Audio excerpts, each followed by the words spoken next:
Assassin. Hello, everyone. This is Attack the Backlog, the podcast where I, Mark Kuznez, tries to make a dent in their backlog. My backlog, one game at a time. This is episode 2 of The Ascent.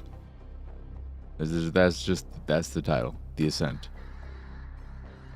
Last episode, we left off maybe about halfway through the game at the spider boss that brought me a lot of woes, and I was wondering at the time if that was just an odd anomaly, a weird difficulty spike, and everything would be good, smooth sailing after that.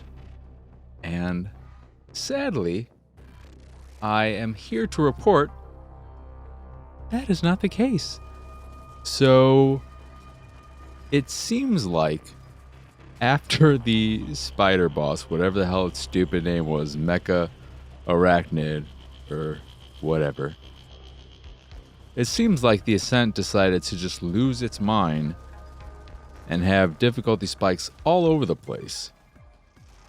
I did bump it back up to normal after that fight to see if it was going to be more of everything that came before, which was a fun and satisfying challenge for a solo player. And it was okay for maybe about another hour, maybe a little less. But then it became very frustrating. And this persisted even when I dropped it to easy. The difficulty is all over the place. Recommended levels for missions are not good. You may think, this is correct. It's telling me what I need to know and it'll be fine. However, in many cases, even though you can use the taxi system, the path to your mission, which may be good for or require a minimum recommended level of 23, you may run across level 25 and higher enemies along the way. And it may be a situation where you can't take a taxi between where you are and where you need to go. You have to walk that distance and you have to go through those enemies, and it's going to be frustrating. The life transfer augmentation is a lifesaver in this game.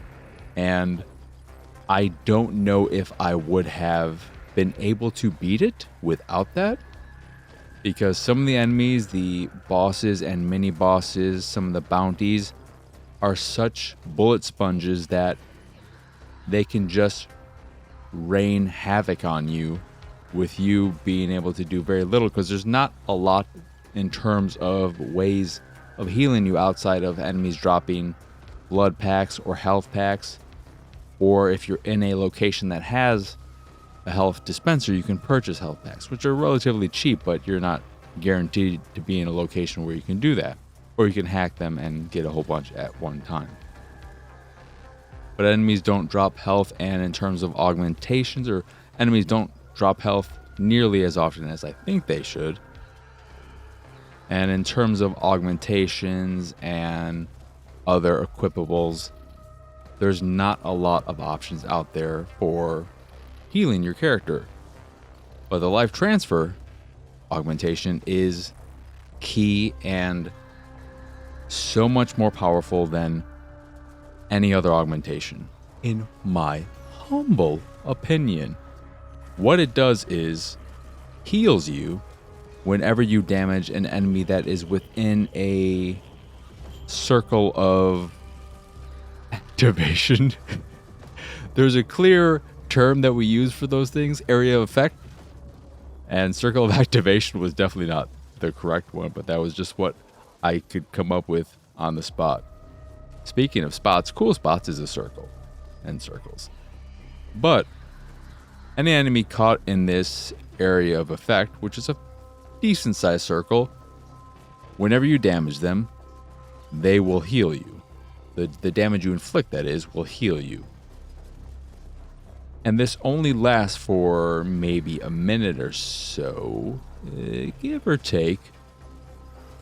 But against the bullet sponges, it basically keeps you at full health when you are damaging them. So while it's not the most useful against your basic enemies, but they shouldn't cause you too much of a problem unless you're fighting a whole bunch of them at one time, which can happen, and the game does like to spawn in enemies from all directions, including behind you, which can be frustrating. But the life transfer augmentation makes bosses go from incredibly frustrating to kind of embarrassingly easy. It's almost too good at its job. I'd say it is too good at its job. But when the game wants to be a piece of crap, then we've got to get it on its level and piece of crap it up. Something I forgot to mention the last episode, and this is all really frustrating because I was really liking it that first session, that first week, for the most part, up until that boss. But something I forgot to mention last episode was that one of the worst things about the game is the waypointing. The game really does a bad job of pointing you in the direction of where you need to go. The icon on screen can go back and forth because it's not great at letting you know about levels. So it's fine if you're on the correct level, but in terms of verticality, if you are too high up in an area or too low, it can go back and forth, and you have to then find some means to get on the level you believe is the correct level. But even with that, it can be a real pain in the ass knowing where you have to go. Not that it's impossible, but more frustrating than it should be. So that's another hurdle. And I do want to say too, to the difficulty and the spikes and all that stuff, because of that, and I know there is a degree of level scaling when playing with another person in co-op, and there is online or couch co-op. I doubt it doubles the difficulty, so I would assume it is much more manageable, and you can probably revive your teammate as well instead of having to reload at the last save.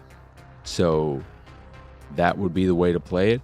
If you are a solo player, because it can, not can, but in my opinion, it does become frustrating at a certain point, even on easy. I would not recommend this to solo players.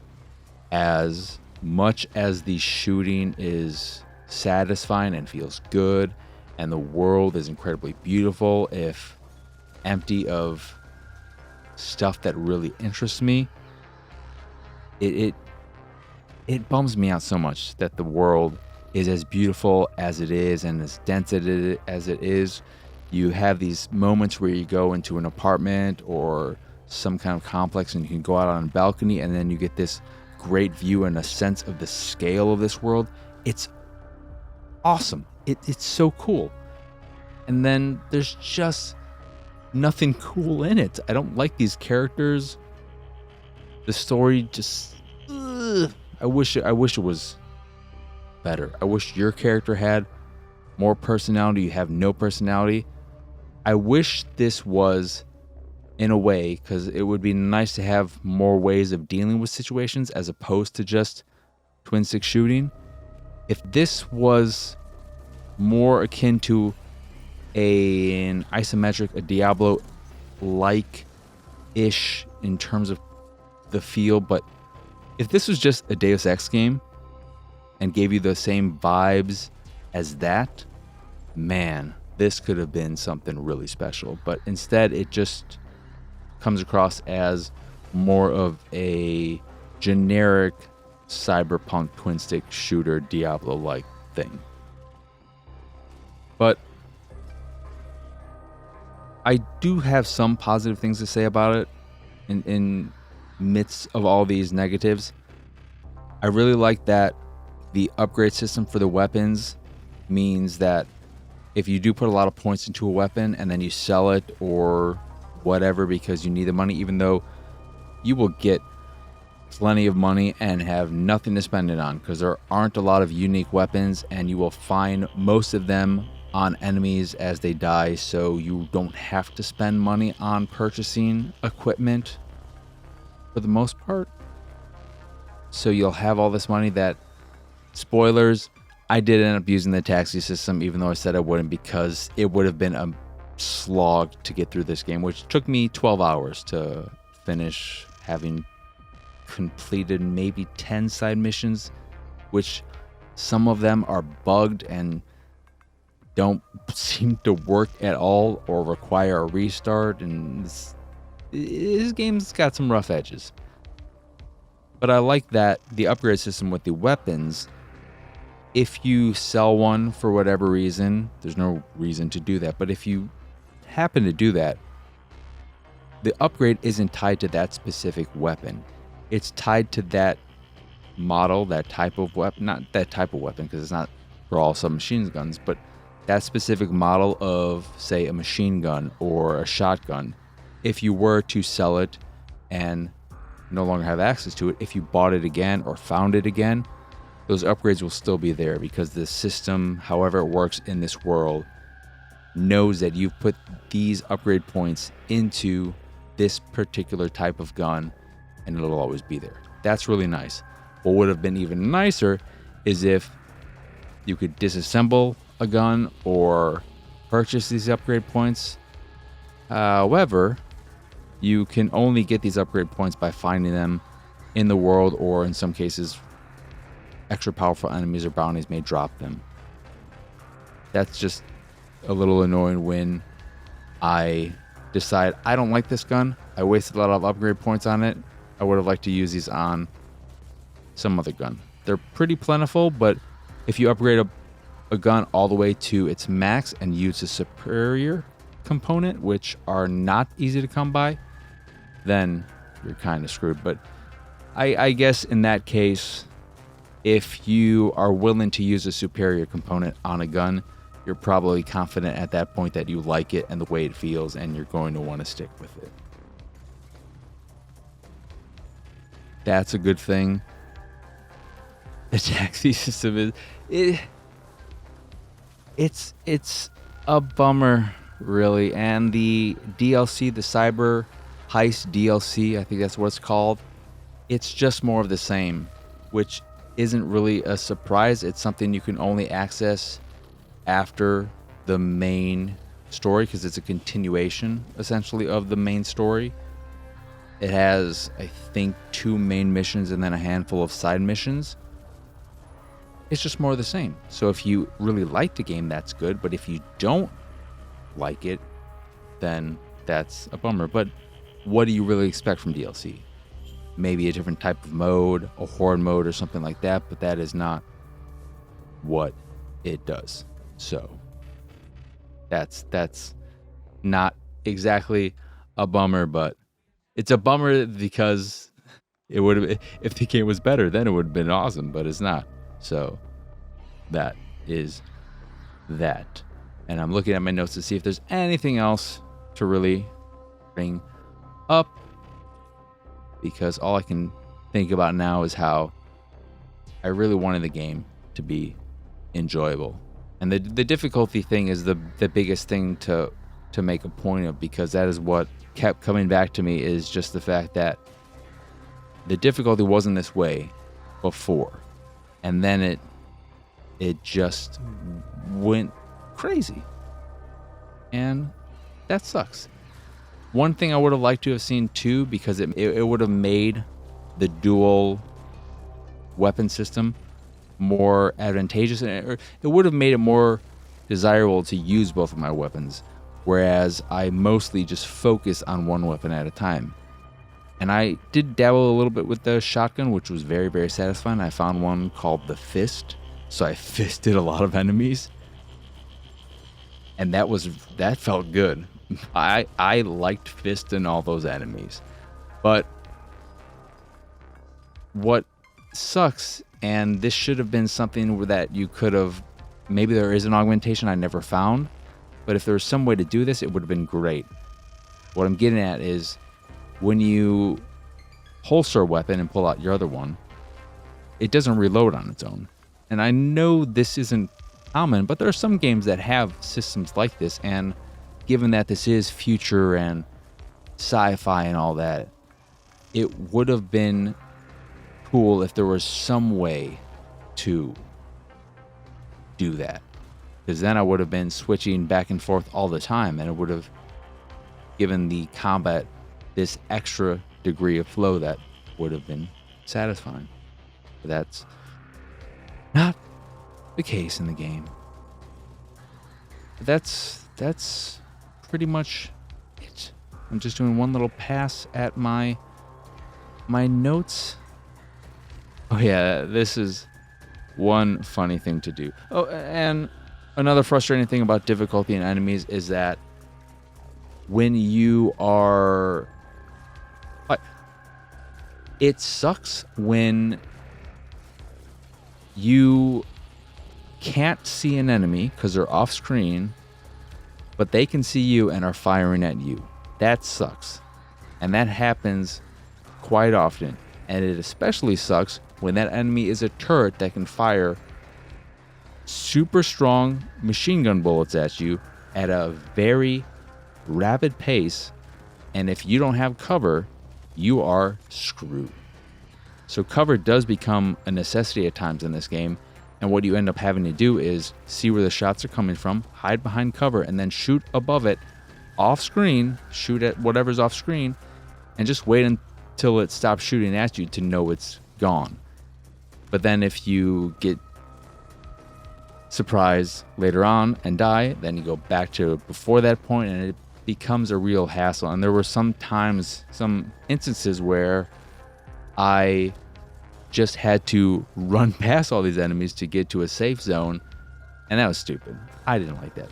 But the last thing I want to mention that's funny about the game is that there is so much collateral damage in this game. You will be killing innocents as my elbow falls off the table, and I don't know how I pronounce falls there, but you will be killing so many innocent people, it becomes ridiculous. And even though it doesn't matter, despite the fact that one of your colleagues later on in the game does mention this, does bring it up at times over the intercom system in your head, they'll talk about how you're killing all these innocent people. I can brush it under the table for now a little bit, but you gotta stop doing it. And you think maybe there'll be a penalty for this. Maybe something bad will happen. Nothing happens. The game doesn't care.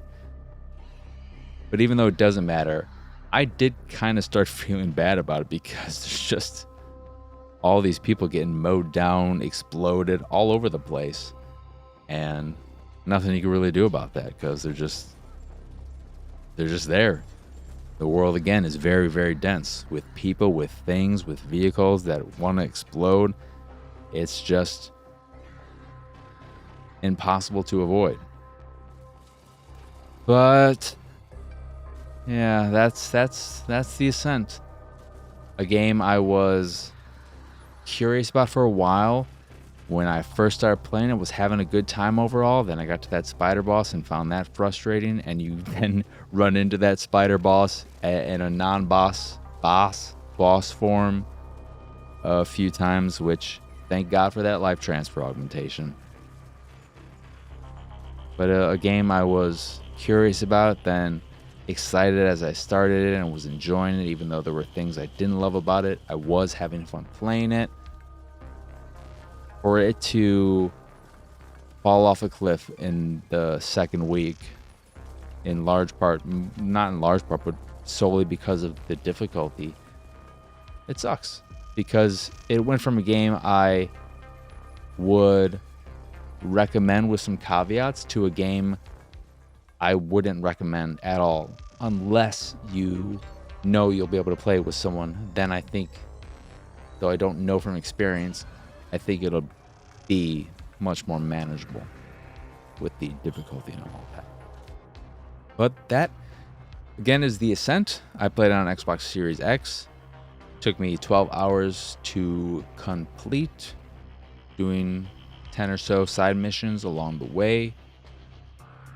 I was level 26 or so, 26, 27 at the end, which is about where you need to be. The final mission recommends a level of 25, even though I think you're fighting enemies that are 28 or so. 28, some 28 to 30 levels, I think. But yeah, that is the Ascent. And that will do it for this here episode of Attack the Backlog. I was almost going to call it the other show, which it's not. It is Attack the Backlog. And I am, of course, your host, Marcus Nez. You can find me pretty much everywhere at PX Sausage. If you enjoy this here show or any of the stuff I do and what have you, you can support me and my nonsense over at patreon.com/PXS. That is where you can get random drops of this or that, a monthly Q&A, fancy schmancy Discord role, as well as a private Cool Kids Club Discord channel, and other goodies as well, but never any of the real content. I never want to lock away any real content, because if I'm going to make some real stuff, I want to give it to everyone. So that is, again, patreon.com/PXS. In addition to the Patreon, you can find links to the site, the YouTube, the Discord, and so much more over at pxsausage.com. But that is it. That is all. As always, thank you for watching or listening. I hope you enjoyed this here episode, and I hope you have a most wonderful, wonderful rest of your day. But for now, adios, arrivederci, bye.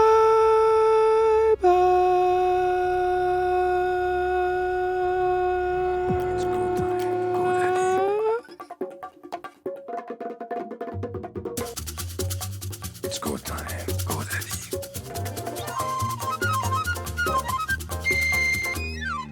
It's go time, go daddy.